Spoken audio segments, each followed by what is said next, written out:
ارباب اقتدار بھی دیکھیں اور ارباب اختیار بھی دیکھیں، امت مسلمہ بھی دیکھیں کہ رات سے کل سے مسلسل بدترین شیلنگ اور سٹیٹ فائر کیے جا رہے ہیں۔ رات ہمارے 2 بندے شہید ہوئے، 40 بندے شدید زخمی ہوئے، اور آج صبح پہلے شدید قسم کی شیلنگ کی گئی۔ جب یہ ناموس رسالت کا کاروان آگے چلا، اب سٹیٹ فائر مارے جا رہے ہیں۔ اب دیکھیں ایک بندہ ہمارا شہید ہو چکا ہے، یہ بھائی ہمارے شہید ہو چکے ہیں۔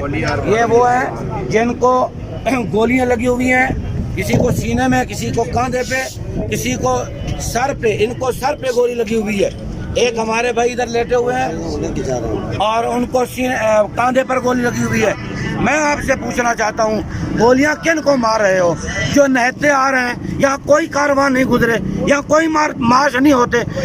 بل کے لیے مارچ ہوتے ہیں تم کچھ نہیں کہتے ہو، مہنگائی کے لیے مارچ ہوتے ہیں تم کچھ نہیں کہتے ہو، پوری دنیا اس وقت باہر نکلی ہوئی ہے، تم اس کو کچھ نہیں کہتے ہو۔ اب یہ دیکھو ایک نیا زخمی ہمارا آ گیا۔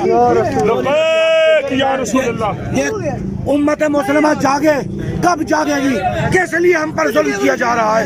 اس ملک کے دشمنوں پر فائر نہیں ہوتے، اس ملک کو لوٹنے والوں پر فائر نہیں ہوتے، اس ملک کے راز اگلنے والوں پر فائر نہیں ہوتے۔ جو لوگ یا رسول اللہ کا نعرہ لگا رہے ہیں، نہتے آ رہے ہیں، خالی ہاتھ ہیں، اور ان کے ہاتھ میں ایک شٹک بھی نہیں ہے، ان پر دو گولیاں برسائی جا رہی ہیں۔ ہم یہ وارننگ دیتے ہیں، انسان بن جاؤ اور امت مسلمہ اب باہر نکلو، پورے ملک کے مسلمان باہر نکلو، ان ظالموں کے خلاف احتجاج کرو، اور ان ظالموں کے خلاف احتجاج کرو، اور امت مسلمہ کے ساتھ خصوصاً حضور کے غلاموں کا ساتھ دو۔ ہم آگے، ہماری اولادیں بھی آ گئی، انشاءاللہ جب تک جان میں جان ہے ہم رہیں گے، میدان میں رہیں گے، یا تو حضور کی بارگاہ میں قربان ہو جائیں گے، یا اللہ ہمیں فتح عطا فرمائے۔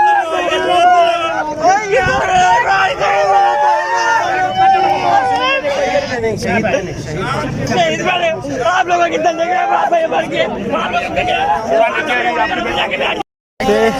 چیسٹ میں پسٹل کی بلٹ لگی ہوئی ہے، اور اللہ اکبر، جو اندر ہی ہے اس وقت اور بلیڈنگ کر رہی ہے۔